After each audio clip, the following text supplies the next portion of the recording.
News of the day: Hughes is out for the season. Shoulder surgery, season-ending shoulder surgery for Quinn Hughes. Oh no, not Quinn Hughes. Sorry, it's Jack Hughes, right? Jack Hughes. Sorry, my mistake. I misread that. Okay, Jack Hughes. Season-ending surgery. I shouldn't have started the show like that. I thought it'd be fun. Did you actually misread that, or was that a joke? That was a joke. Okay, I figured, but I also can't tell with you sometimes. Yeah, and you know what?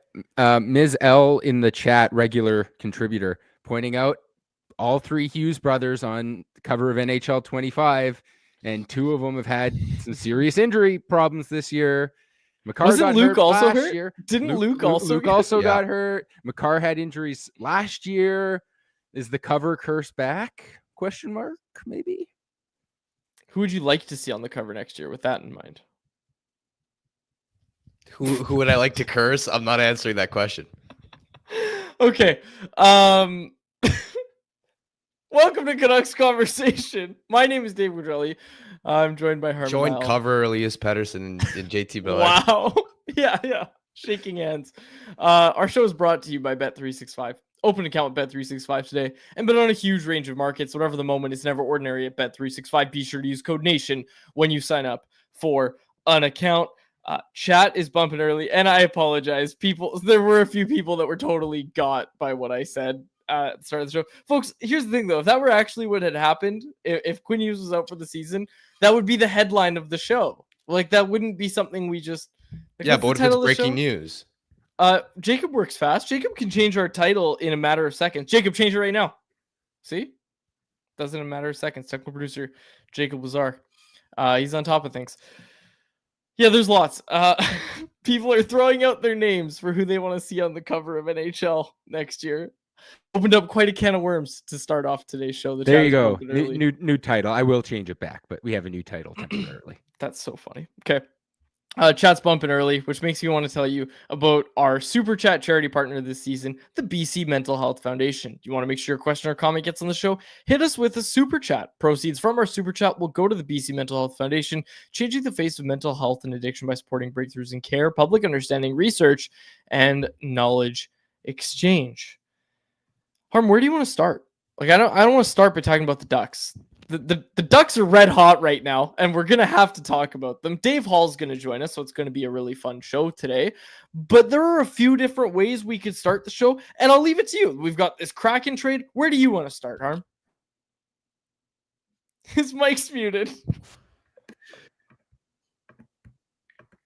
Kraken trade.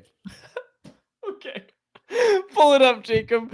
Pull it up. The Seattle Kraken sending Yanni Gourde, Oliver Bjorkstrand, and a 2026 fifth-round pick to the Tampa Bay Lightning in exchange for, buckle up, a 2026 first-round pick, a 2027 first-round pick, a 2025 second-round pick, and Michael Eyssimont. Tampa doesn't have a first-round pick until 2028.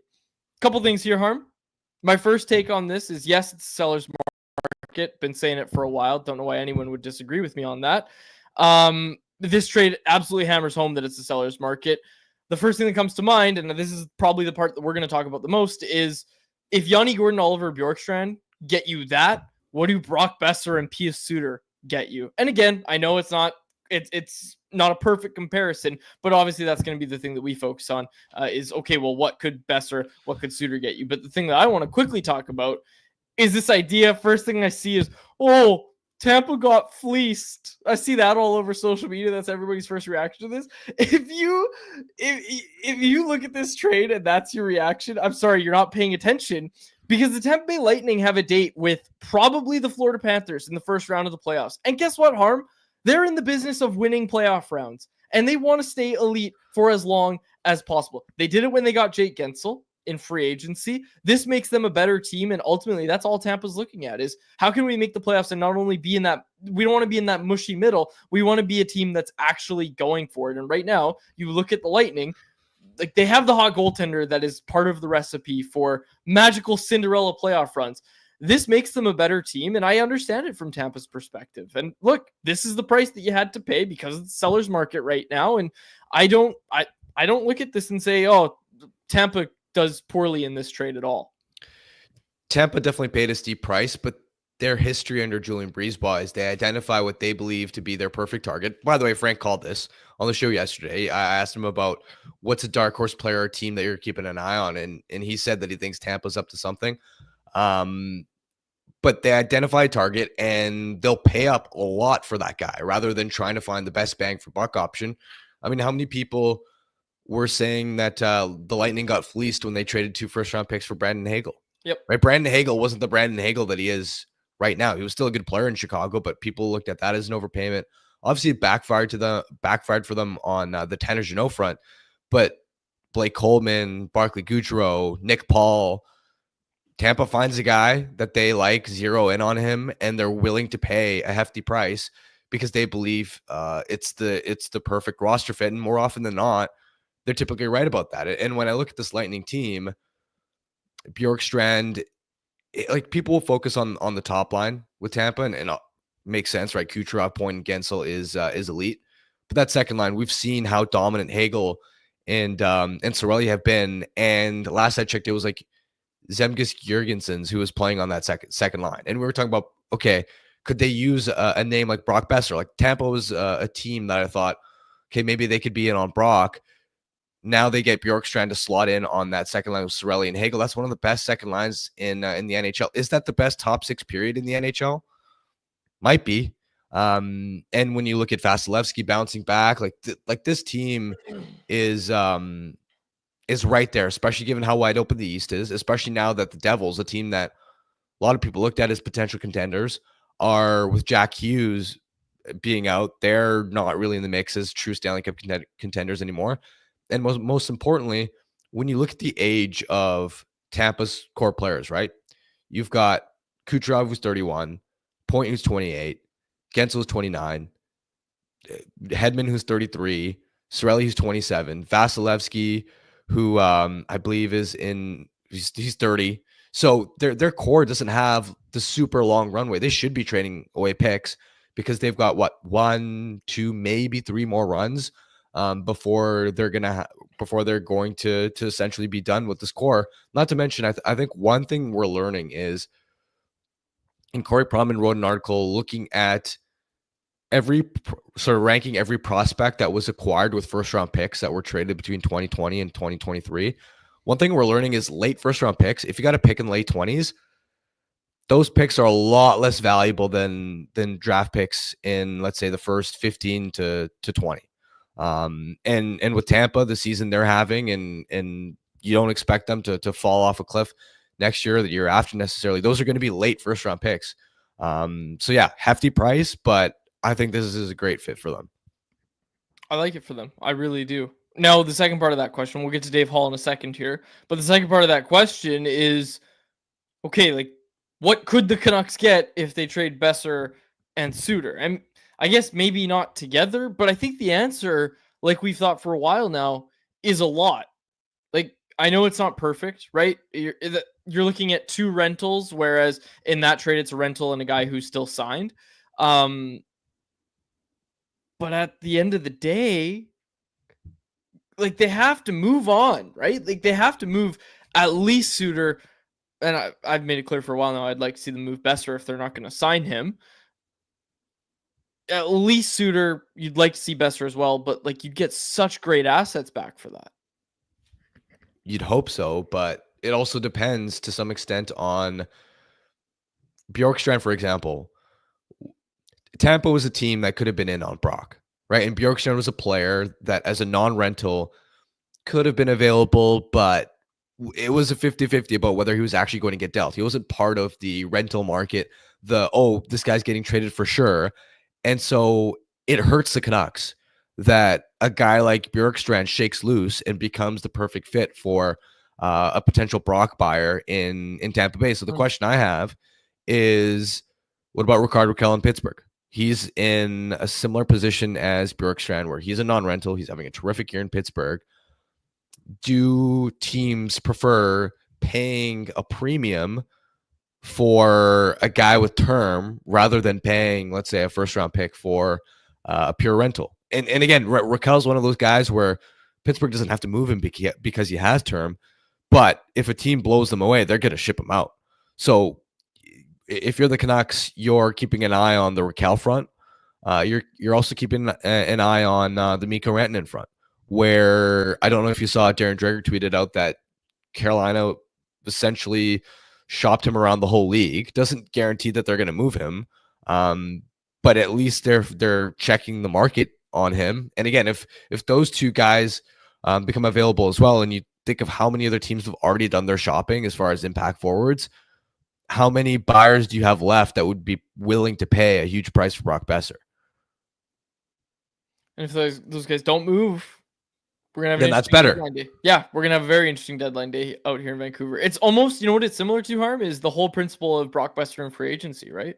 Where we talk about if these teams miss out on signing the Mitch Marners, the Mikko Rantanen, Nikolai Ehlers, then all of a sudden they're looking at Brock Besser because they wanted to make a splash in free agency and they missed out on those three guys. And what's the next best thing on the list? It's Brock Besser. And like, that's just how values work in free agency. It's really interesting to think about that concept as well when it comes to the trade deadline. The Devils too. The Devils were a team that originally when you brought them up, I was like, I don't know about the fit. Seems like they probably need some center depth, but the more I thought about it, the more I realized, oh geez, they're leaning on Palat and Tatar in a top six role. They could really use a top six winger to play with Hughes or Hischier.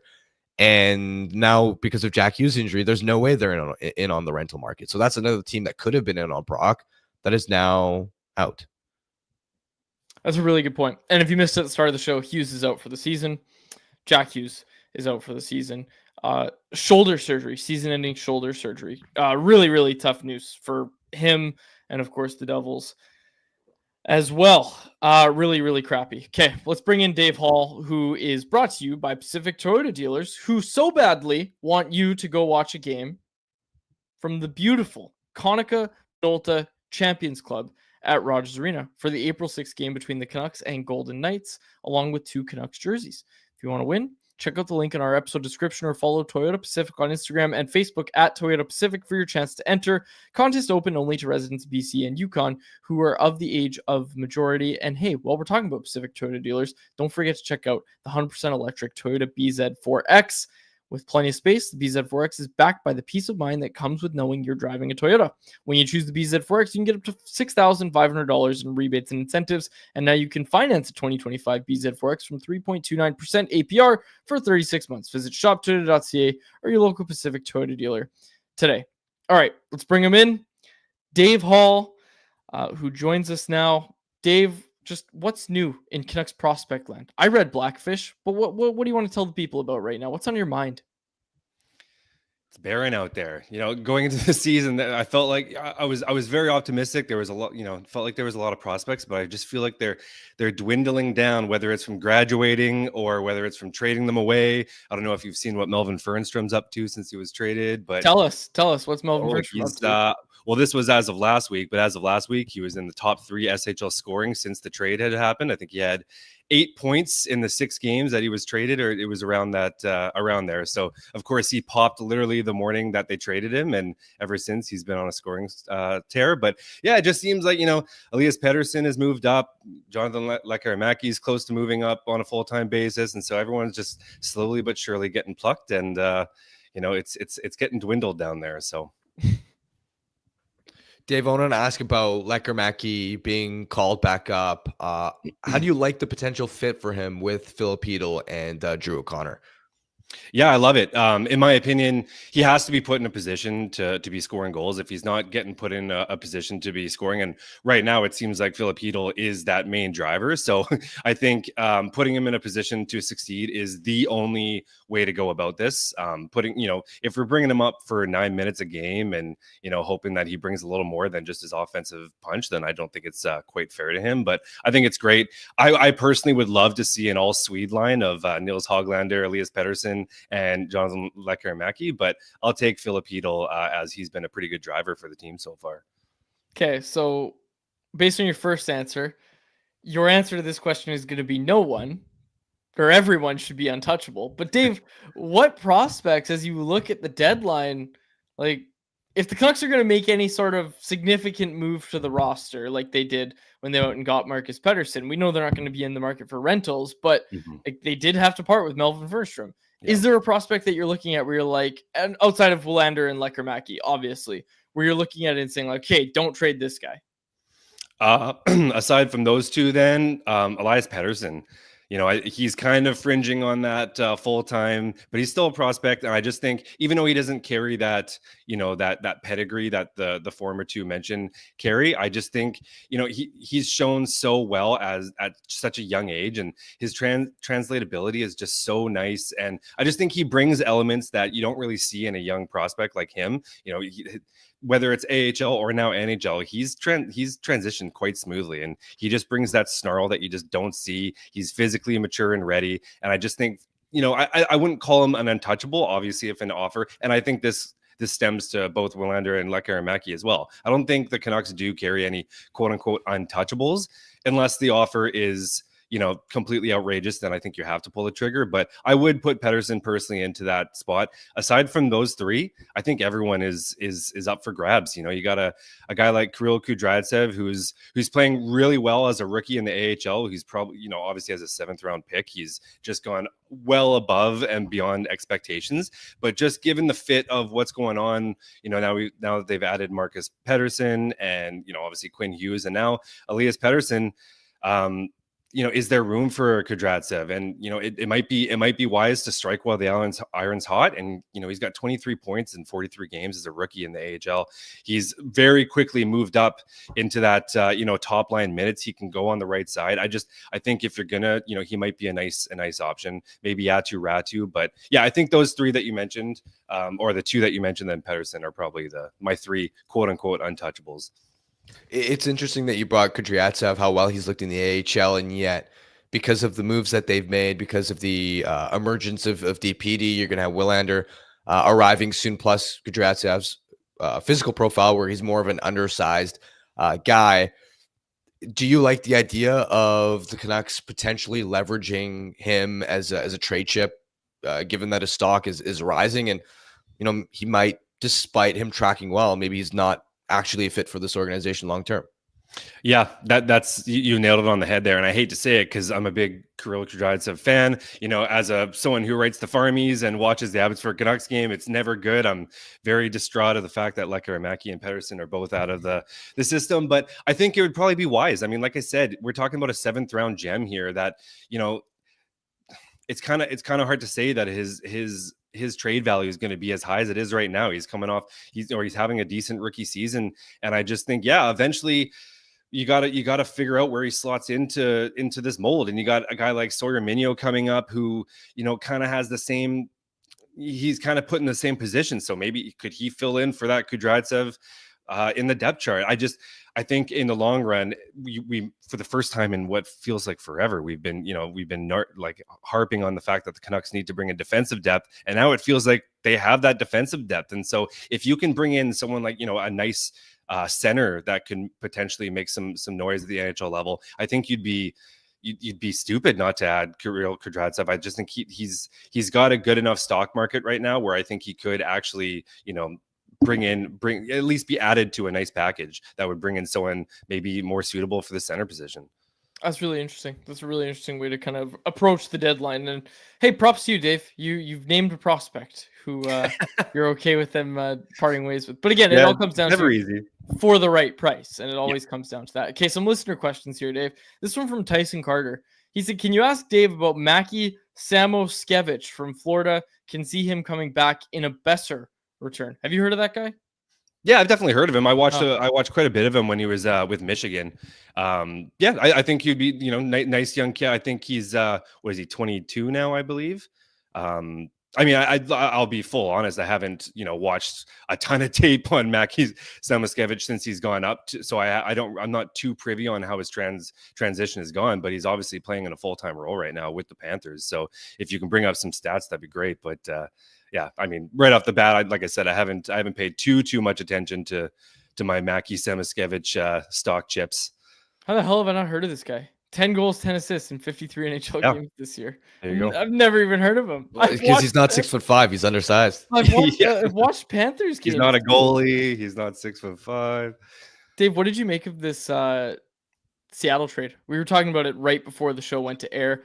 You know, obviously the official opinion of Canucks Conversation is that this team, if they're not going to sign Brock Besser, need to trade Brock Besser. Yeah.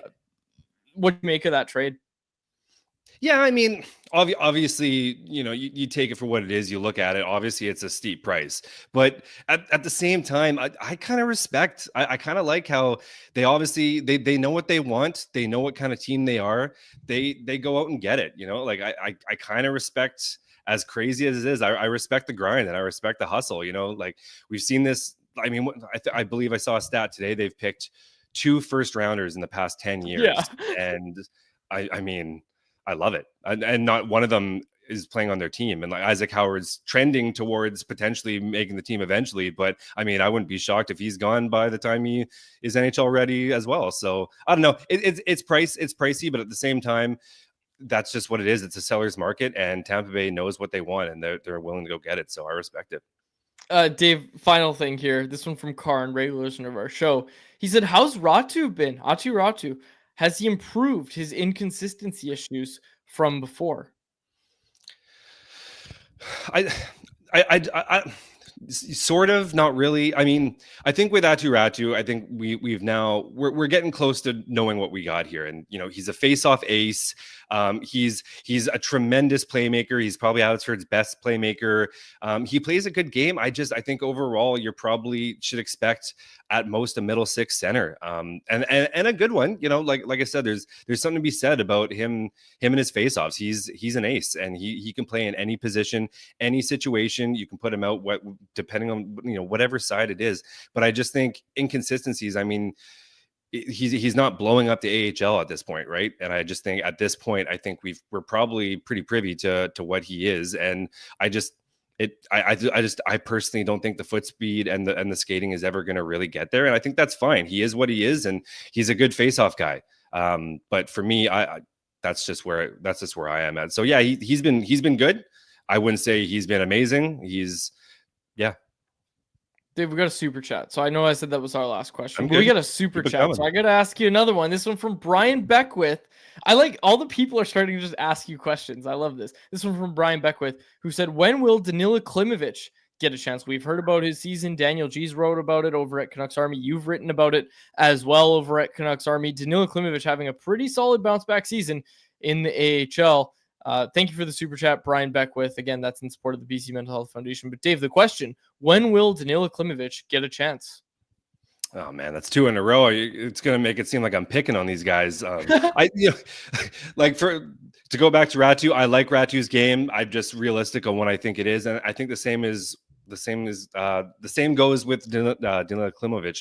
I love the tools. I just don't like the toolkit, right? Like he's been shooting like the biggest difference from last year is he's finally getting that opportunity. Last year he was averaging around 8 minutes a game, and you could tell that there was a clear disconnect between player and coach, and it just didn't work. And so now Manny Malhotra has done a great job with him. He's obviously putting him in positions that he needs to be in. I'll like that being a top 6 role and a top power play role. It just needs to be done. And so he's shooting a ton. He's scoring goals. Now with Lekkerimäki out, he's now the top leading scorer. But there's still moments in the game that just leave you ripping your hair out, and just I can't envision him playing under a Rick Tocchet system and thinking that it's going to work out, right? And so as much as I think he's progressed, and I think his stock has risen, and he very well could eventually play a NHL game, I'm not quite sure the tools are there, and just the hockey IQ to really carve out a role here. So we're talking defensive side of the game, because like Rick and Manny play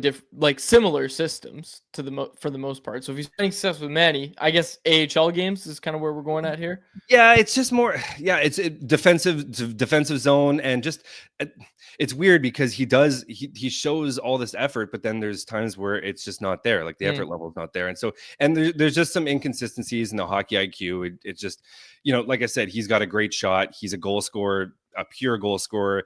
You know, when he's at his best, when he's grinding bodies and he's working on the boards and all that stuff, but it just every once in a while it's just non-existent, right? So, Dave, great stuff. Chat loves having you. We love having you. Thank you for joining us ahead of the trade deadline. We'll be sure to chat with you next week when the Canucks trade 3 more prospects. Yeah. Appreciate it, guys. Have a great day. There he is, Dave Hall. You can read his weekly Canucks prospect report over at CanucksArmy.com. It is called Blackfish, and Dave writes it every week. It is the most comprehensive weekly Canucks prospect update that you will find anywhere. It's great. It's good stuff. Blackfish. Check it out. Dave Hall. Many thanks to Dave for joining us. Any takeaways from that, Harm, that you wanted to dive into a little bit more? I think Dave's cooking with that trade Kudryavtsev thing.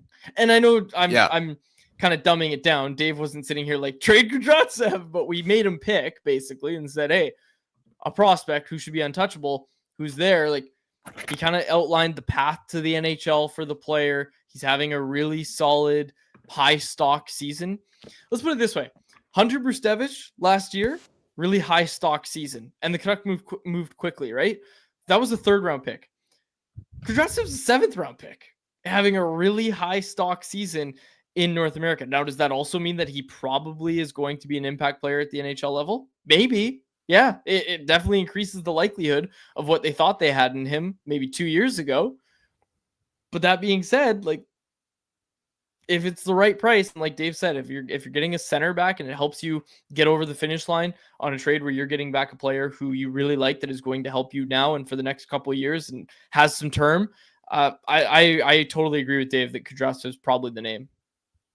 For sure. Again, because of the stylistic profile, this coaching staff doesn't seem to have a lot of time for, like, put it this way. Hughes is an undersized defenseman. Hronik's definitely not the biggest guy.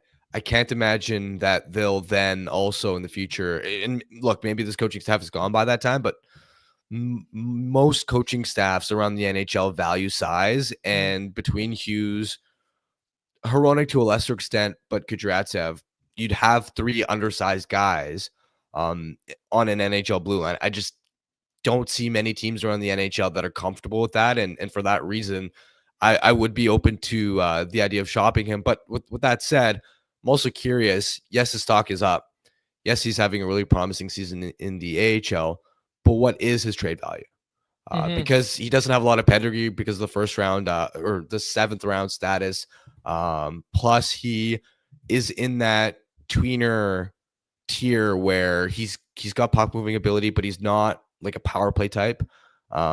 So it's possible that NHL teams could also view him the same way we're talking about him, where interesting prospect, but can we actually see him in a couple years' time being a really useful defenseman for us? I'm curious how that would impact his trade value as well. And let's not forget, like, Kudryavtsev wasn't an unknown commodity. Like, he was taken in the 7th round. Teams scout OHL games. Teams knew all about Kirill Kudryavtsev. Let's not forget this guy played his junior year in the OHL in his draft year. And he put up solid numbers, but obviously there were some things in his game that teams weren't super keen on. But now that he's done it at the pro level, a lot of those teams might be looking at it and saying, okay, maybe we had a bit of a miscue. But again, you're right, Harm. What does that mean for his actual trade value? It'll be interesting. It'll be interesting to see, but I think Dave was cooking there. I like that. Okay, let's get to, what else do we have here? Are we just getting to anyone else already? My goodness, what a quick show. We might be done. Unless you want to talk about the Ducks game. Oh, yeah. Let's get to that. But before we do, I want to tell the fine folks, Harm. I want to tell them about the Daily Face-Off Trade Deadline Special, which hits on Friday. It starts at 8 a.m. to 1 p.m., and you do not want to miss it. Catch it on the Daily Face-Off YouTube channel, and make sure you're following Daily Face-Off on all social platforms, because on March 7th, we're going to break down the biggest deadline day in hockey. You're not going to want to miss it. The talent lineup is starting to come out. Obviously, Tyler Yaremchuk's going to host it. Tyler does such a phenomenal job. Really, really like working with Tyler. He's one of my favorite colleagues. I don't need to rank my colleagues, but Tyler's up there.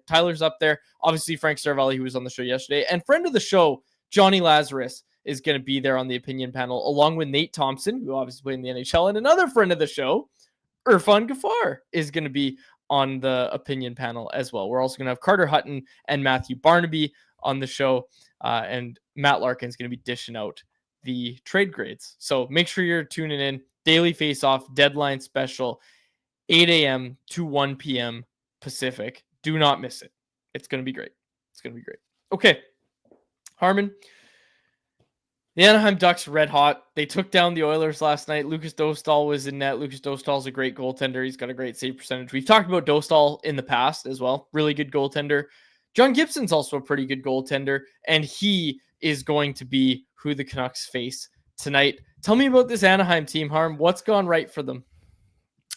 I watched their game against the Oilers last night, and they were honestly just hungry. And I hate to, it's such a cliche, oh, that team wanted it more badly and whatever. Usually I don't buy that stuff, but genuinely, they were outworking the Oilers down low. You look at some of the goals that they had. I mean, one of them, I was like, Evan Bouchard, what are you doing down low? You got to battle for the puck. And so You're talking about I think it was the third one, right?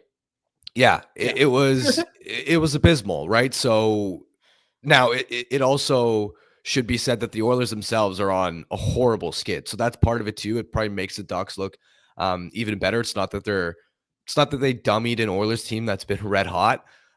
They've had their issues. Matthias Ekholm hasn't been right. I think they're going to shut him down for a little bit of a while. Connor McDavid hasn't been right since Four Nations.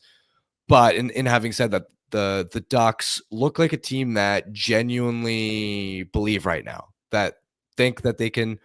It's almost like when nobody believes in you, and so you just play free. You want to go out and prove everybody that you're more competitive than you are. There's still major long shots in this playoff race, but they're probably thinking, hey, we've got nothing to lose. We're on a heater here. Let's build some momentum, and who knows what we might be able to accomplish by the end of the season. I think their offensive weapons are starting to get going a little bit more. I thought that was the most dangerous, some of their top guys have looked in a while. Jackson Lacombe on the blue line. He's been nearly a point per game on the blue line for the last 30 games. I think he picked up 3 assists and was +5 last night. He's an underrated piece on their blue line. But with all that said, they played last night. They also don't have Dostal in net. This is a must win if you're the Canucks. The Flames also won last night, so they're 2 points clear on Vancouver for that final wildcard spot. You cannot, if you're the Canucks, fumble playing a Ducks team on a second leg of a back-to-back that is tired, that traveled, and yeah, they've been playing better lately, but they're still not a non-playoff team. You've got to take care of business. Your schedule, if you're the Canucks, does get tougher down the stretch. This is a layup. You have to take advantage of it. There's no excuse if they drop this game against the Ducks. Absolutely agree. And I honestly, I wish I had more to add. This is going to be one that we are going to be talking about tomorrow. And yeah, it's a must win. It is a must win. If they lose to the Ducks on the second leg of back-to-back after the Ducks also beat them like a week ago, this isn't a serious contender for a playoff spot. That's it'll be more serious than just losing those 2 points. My belief in them actually making the playoffs will really fall off, because if they can't get their act together again against a tired Ducks team, what makes you think that they're going to figure it out down the stretch when they're going to have tougher opponents and when the pressure is going to ramp up? Unless, of course, it involves Quinn Hughes returning for the final 16-ish games or whatever. It is, considering we're expecting him to still be away for a little while, and he goes back to playing at a Norris level, and he does it all by himself. Hughes is out tonight. We don't know when he's going to be back. Tocchet did admit today that this new injury was kind of a result of playing through that first one. So he talked about, trying to keep Hughes off the ice a little bit as well. And Tocchet, I think he even said, if I have to be the bad guy and tell him he can't play, then I'll have to be the bad guy. Obviously, Hughes wants to play. He wants to put the team on his back, but this is what Tocchet said on the decision to sit Hughes tonight. He said he'll do a bunch of treatment today, and we'll go from there. I don't know how many days. We're going to shut him down tonight, and we'll see how he is tomorrow. That's really what the injury is right now. So how it works out, see the severity. Every day it kind of changes. He feels better, and can he get through a practice? And then they're going to go from there. Another thing that I wanted to say about Tocchet. Yesterday, we kind of talked about it because part of the quote was tweeted out. Rick Tocchet was talking about Elias Pettersson, and basically the media told Rick Tocchet that, hey, like Pettersson just talked and owned up to a lot of stuff. And we dove into the Pettersson stuff yesterday. We played the full clip. We had all that for the show, but Tocchet spoke after that, so we didn't get to it on the show. And I wanted to get to that. Rick Tocchet had some interesting stuff to say about Elias Pettersson. Let's play the clip, Jacob. He could do in the past. There's expectations on him. Maybe he didn't deal well with it. Maybe the preparation stuff, but now he can only go forward. And the preparation now, I know he's staying on the ice a lot now early. He's meeting with coaches more. He's doing the last 48 hours or 72 hours. He's doing stuff that I'm like, wow, like that's the stuff we need from you. So, the way I look at it, he has a good 22 games for us. We might all forget about the 60 games or whatever this year. I think I've seen players have just average years and then have great playoffs. And what it is that guy that has a great playoff, obviously he's signed, but that guy benefits. The team benefits. And he reaps rewards because of that. So don't waste games. Like he's got enough time to turn this thing around and help this team get where they want to get. Okay, so a couple things. Call me crazy, Harm. We've heard Elias Pettersson take ownership in the past and say the right things. Yesterday felt different. Third chance, in your mind, that Elias Pettersson is going to hit the reset button. These final 22 games, clean slate, finish the season strong. I could see him being better. I don't expect him to get back to dominating though. 100+ point I pace think that for the final 22 games. I think that ship has sailed realistically. I gave the take that I don't think he's figuring it out here. I said that. I think I said it last week. I said it this week as well. It really doesn't feel like Elias Pettersson's going to figure it out in Vancouver. And I was saying that in the context of if you can trade him and get a decent return, you've got to do it.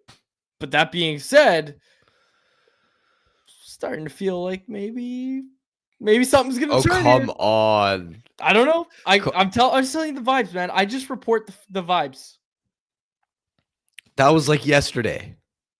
What do you mean? Also, we discussed this on the show yesterday. We discussed this. Yeah, but we I had didn't have time the to clip. sleep on it, and now I got to hear Tocchet's point of view on it. Because here's the thing, Harb. Here's what people need to understand.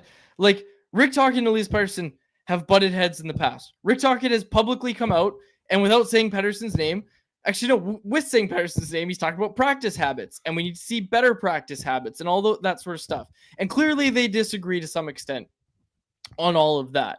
And clearly, these two have butted heads in the past. We know that.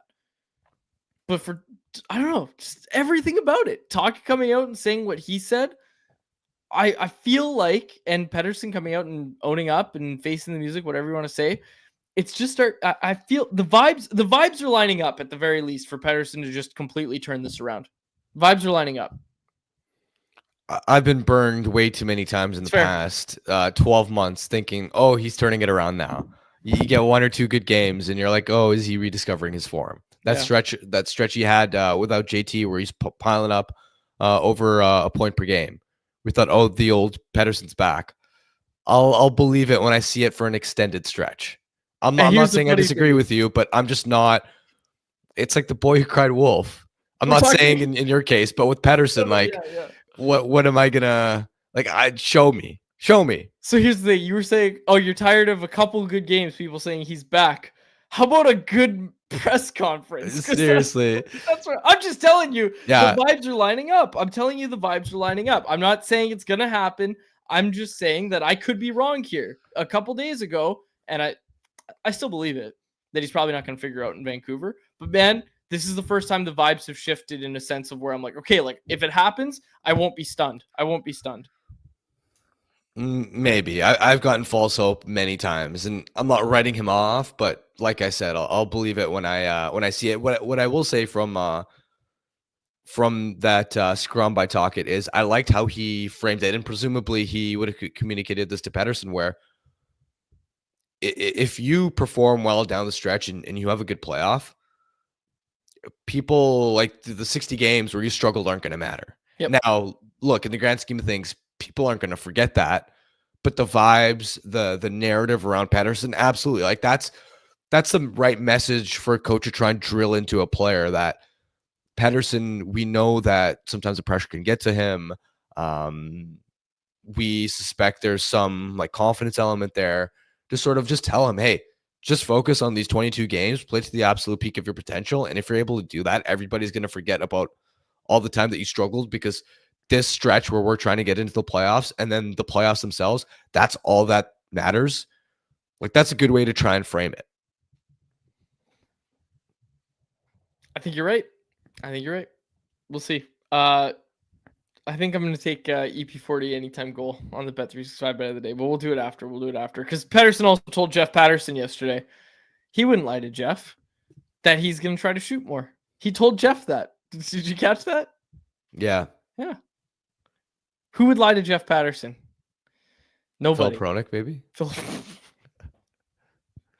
Okay. All right, let's get to anyone else, which is brought to you by our friends over at Greta, which is a great spot for all games, home and away, the home of our electric watch parties. Greta's a great spot to be, and we hope to see you there all season long. But even if we're not there, you certainly should be. Just minutes from the arena, come by before and after the game or whatever event you're downtown for. With arcade games, weekly drink specials, and the recently updated street food menu, Greta Bar YVR is the place to be. 50 West Cordova Street is the address. Let the games begin. All right. Let's see if we can get some responses in here. One thing I want to tell everybody right away is Family Feud. We had to put out a new survey because we had a email migration over at Canucks Conversation Incorporated, and we lost last week's survey. I'm blaming Jacob, but he says it's not his fault. So the survey's back. Yeah, well, I'm just gonna shut you down right there. It had absolutely nothing to do with me. But yes, there is a new version of the survey available in the description. Yes, available in the description right now. We're going to try to fill it enough to play tomorrow. Unfortunately, we might have to put this one on Twitter since we're giving only 24 hours notice. But there are well over 100 people watching this right now on YouTube. And there are thousands of people who download the podcast every single day. Thousands upon thousands listen to the podcast every day. So if you're driving, wait till you get home or pull over and do it in a safe manner, but make sure you do the survey. If you're listening to this in a safe manner, please, make sure you do the survey, because I don't want to send it out to the commoners on Twitter. I'd like to have just Canucks Convo listeners fill out the survey, because we're going for 3 straight wins. Tomorrow. Big Hog Hockey. Jacob gets so much shit. Oh, that's good. Oh, Quads just swore on the show. That doesn't happen very often. Well, S word doesn't really count, does it? Like, you don't have to put explicit. Because here's the thing, Jacob, before we had you, I was the first producer of this show. Back in my heyday, I had the Roadcaster in front of me at my grandpa's house, and Chris and I would sit in a bedroom that had no air conditioning, and we had our little buttons there. And if one of us swore, basically the rule was if you said the F word, we would have to put the explicit tag on the podcast. But if you just say the A or the S word, you don't have to explicit it. Am I right about that? Yeah, that's correct. You usually censor yourself. That's true. You let that one slip reading a comment. This is a family show, so I don't swear. The listeners sometimes swear. I also don't condone, I don't think you're old enough to be swearing, Quads. I had a Ron Burgundy moment. Just give it a couple more years and... Reading the comments is a dangerous game. It's a dangerous game. You should try it sometime, Harm. You should try it. People pointing out that you sound really upset today. You're a little under the weather. So I'm not upset. I I'm coming down with like the 3rd cold I've had in the last 3 months. So you're not upset yet, is what you're saying? No. Okay, let's read some trade proposals. I got one right before the show, and I hate doing this because it makes it sound like I'm trying to make fun of the person. I'm not. I got one before the show where it was a listener wondering about getting Jack Hughes from the New Jersey Devils, and basically, like, I was just messaging with him. I said, like, it's not going to happen because the Devils look at, like, you know how any trade proposal involving Quinn Hughes, we're just immediately like, hey, no, like, let's just shut this down. Like, I'm sure there's other fan bases like, here's how we're going to get Quinn Hughes from the Canucks. Definitely not right now. Maybe in a year or two. Maybe. But Jack Hughes is their Quinn Hughes. He's untouchable. Yeah. There's no world where the Devils move Jack Hughes. No matter what you put together, there's no world where the Devils are going to move Jack Hughes. Who, again, if you're just tuning in, out for the rest of the season with a shoulder surgery, and he suffered that injury in the Devils' last game, and it was tough. It was really tough to see. I don't know if you did you see Luke Hughes post game? He was pretty choked up about that as well. So you kind of knew it was going to be bad news for Jack, but really, really unfortunate, because that's the thing is, I think also Frank reported that he should be ready for September. We don't know how that's going to impact his off-season training, and that's the thing that you really feel for players when it gets to that point where they got to shut down for the season, but it's also going to impact their off-season training. That sucks for Jack Hughes. Yeah, especially because I believe he's had shoulder issues in the past. So you just hope that it's not one of those things that plagues him through his career. I'll also say this: I've seen some people pointing to the disappointing Four Nations tournament he had, and suggesting that, oh, he's not a big game playoff type performer. Did we forget that Jack Hughes at 21 years old during his first playoff run had 6 goals in 12 games? He was dynamite in his first playoff run. So yeah, he was highly disappointing at Four Nations, but that was what, 5 games. I don't write Jack off as a playoff performer. Absolutely agree with you. I really like Jack Hughes. This one is from Kumsamolski in the chat.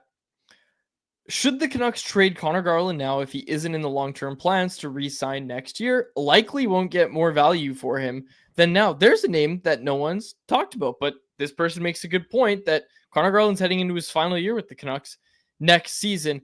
I don't think you try to trade Connor Garland. I think you try to re-sign Connor Garland, but let's also not forget that he is kind of establishing himself as a real top 6 option, where like and again, we've talked about this before, but especially when you go to arbitration, but just in contract negotiations in general, time on ice is a big thing. And if you haven't looked, Connor Garland's time on ice is way up under Rick Tocchet, and it's probably going to continue to be, and he's probably going to continue to put up some points for the Canucks. So what do you think, Harm? Do you think it's time to think about trading Connor Garland, or are you going to look to re-sign him? I wouldn't really be shopping him. I think he's too important to this team. He's been inconsistent lately, but you need more drivers in your top 9, not fewer. Yep. And he drives the third line. Again, let's not forget last year when we were talking about Dakota Joshua's success. Like, it wasn't Teddy Bluger driving that line, and it really wasn't Joshua either. It was Connor Garland. He was the engine of that line. When you look throughout your lineup, you need guys like that. This isn't a rebuild, so it's not a rebuild. You keep him in my mind. Yep, absolutely. And hey, if next year goes off the rails, have at it. At the deadline, retain some salary. Connor Garland's a super valuable piece. There's no rush. There's no rush to move Connor Garland in my mind. This one from Mike Weller. Oh, this is a good one. And he's talking opening night lineup. Okay. How many rookies do the Canucks have in their opening night lineup next year? You're counting Elias Pettersson as a rookie. I think Lecker-Mackey, Elias Pettersson, and Tom Lander are all in the opening night lineup. Is there someone I'm missing? Rookies. Don't think so. Yeah, I think it's those 3 make sense. Yeah. Do you want to hear another take about Tom Lander? I'm becoming increasingly more convinced that this guy's going to play like 5 AHL games in his whole career. I think he's going to be a guy who doesn't play AHL games. I don't think they're going to put him on the same development path that Elias Pettersson was on. I think it's going to be a Tom Lander can kill penalties. Tom Lander can play on a second pair, and we're going to do our best to see if that's the case. I really believe in him. I really believe in the player here. I think he's just going to be an NHL guy. I don't think he's going to be an NHL player. Could be. I'm really excited to see how he looks once he turns pro. I think he's going to sign at the end of the year, come out, surprise a lot of people that don't know much about him, and then I think next year he makes the team. Just my personal opinion. I'm going to jump in talking about him right now because some people have asked about college seasons, how long they go, when a guy like Willander can sign. So the regular season wraps up, I believe, either this weekend or next weekend, depending on the team. Boston University currently sits 3rd in Hockey East, which is their conference, behind Maine and Boston College. So it's very likely that they probably make it into the first or second round of their tournament. If that's the case, Willander probably won't be signing until the end of March. If they happen to win the Hockey East tournament, that'll get them into the Frozen Four, and that'll probably put his professional debut sometime in mid-April. So you're looking at right near the last game or two of the season before you would likely see him suiting up for the Canucks. Good stuff. Thank you, Jacob. Appreciate that. I was also talking to Stephen Ellis over at Daily Faceoff, who watches every hockey game ever. He's going to join us next week, I believe, to talk about some NCAA free agents that the Canucks could go after. And that was something we explored today over at CanucksArmy.com. Really good read over at CA from Stéphane Roger about how the Canucks have accrued all this cap space. And even though they're not in the rental market and they're not going to be quote unquote buyers at the deadline as they originally thought they would, which is why they accrued all this cap space, they still have it and it doesn't roll over. So see what you can do with that. And there's a lot of options of what the Canucks can do, whether that be brokering deals. I bring up college free agents as well. Really good piece over at Canucks Army by Stéphane Roger. So make sure you go give it a read. Harmon, anything else you wanted to add before we get to our Bet365 bet of the day and close it out? No. Okay.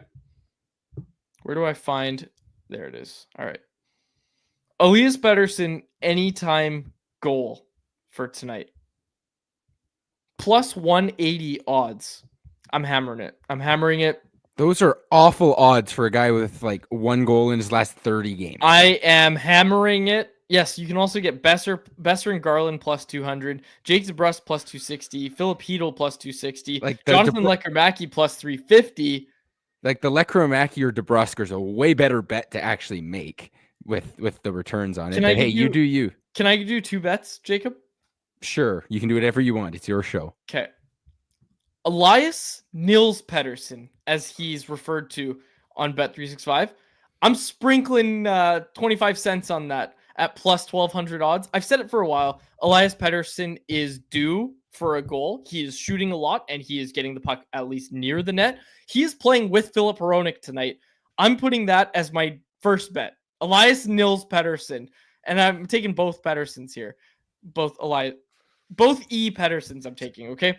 Elias Pettersson plus 1,200 for an anytime goal. I'm hammering that.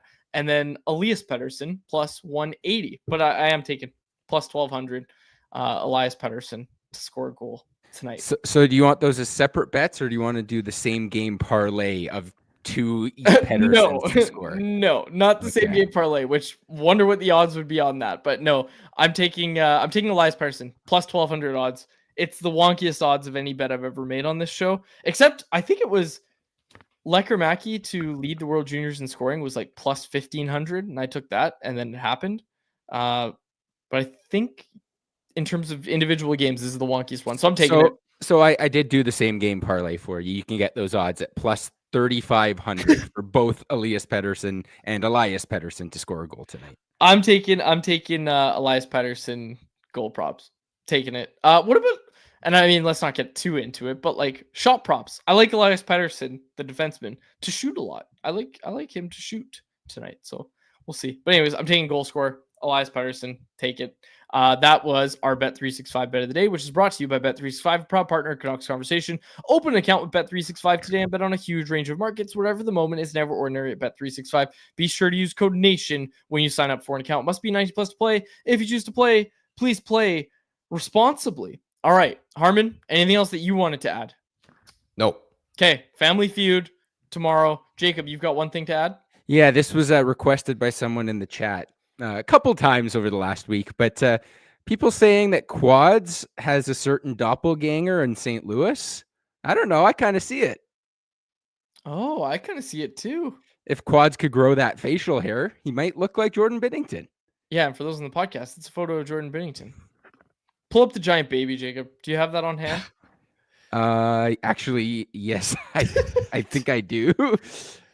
Which one do you want? Because we got a couple versions of that giant baby now, right? Do? Why do we have? I remember we had the Ducks. Ducks. Oh, yeah, it's the Ducks. No, save that for tomorrow if the Canucks somehow lose. I just want to see the giant baby before. Giant baby. Okay, hold on. I'm gonna find it. It's somewhere in here. Also, I will say, I think Jordan Binnington is pretty damn handsome, so I think I'm pretty damn handsome as well, if that's my doppelganger. Yeah, I can't find the regular giant baby. We'll save it for tomorrow. Okay. We'll close it out there for my fill up Family Feud. Fill up your Family Feud surveys. For No my height comps between Quads and Binnington. how tall is Binnington? Isn't he on the shorter side? Harmon's mic muted. That's what he gets for trying to chirp me. Jordan Binnington is only 6'2". Yeah, We're gonna wrap it up before Harmon's mic gets figured out here. Good. How tall are you? 6'2". that is not true. I haven't measured. Do you shrink? Do you ever shrink? Like you got to be way older to shrink, right? I just haven't. I used to measure myself every few years, and usually I'd go up. So you've been shrinking? Well, I don't know. I just haven't measured myself in like 4 years. Aren't you a little young to start shrinking? Shouldn't you still be growing? Yeah, Can you're you- a growing boy, Quads. That's what I like to say, but I guess it's weird. I guess I don't need to measure myself anymore, but I used to measure myself all the time. Well, yeah, because you're Hope. 25 years old now. You're not growing. Hey, you don't know how high I can fly, okay? No, I'm 5'8". I'm 5'8". Quad's double. Okay, come on. I don't think this is accurate. Brendan and Ryan, Quad's doppelganger is that kid from the first Toy Story movie who dismembers the toys. Oh, I need to look that Sid. up. Search Sid. Toy Story. Sid. His name's Sid. I don't look like him. No. I don't look like him. Hold on. I do not look like. Now you guys are just being mean. He is the reason that I would never get a buzz cut, but I don't look like him. What are we talking about here? You know, this guy kind of looks like Jimmy Neutron with a buzz cut. Yeah, he does. That's true. Doesn't look like me though. Yeah, I we don't can think it all really agree looks on like that. you. Yeah. Unfortunately. Yeah. Unless you got a buzz cut. Ricochet said most people stop growing at 25. I literally just turned 25. So, now I'll measure myself because it's been 4 years. Maybe I've shot up like a weed in the past couple of years, Harm. Who knows? And Jody Bertelson in the chat said Quads can't reach his toes. Not sure how Jody knows that, but I'm working on it. I am working on being able to because okay, let's not get too into it. But I've been working on my flexibility and my stretching because I'm starting to get lower back pain and I don't want to do that. So I'm working out, trying to do more stretching rather than just weightlifting. So, anyways, I found out The eyebrows. The eyebrows are kind of spot on. No, they're not. Now you're just being. You're mean. that kid grown up. No, I'm not. You guys are mean. I would never do that to toys. All right. Weren't we trying to close this out? Yeah, I had to get my receipts after you falsely accused me of screwing up the Family Feud survey. So I didn't. I'm just saying, why aren't we asking questions? Why do we just take your word for it that it wasn't your fault? Who's checking you? I don't know.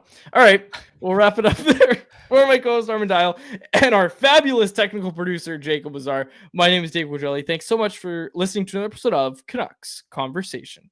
Canucks Conversation is live Monday through Friday, every weekday at 2 p.m. over on the Canucks Army YouTube channel. Make sure you like, subscribe, and interact in the YouTube live chat every day with us, folks.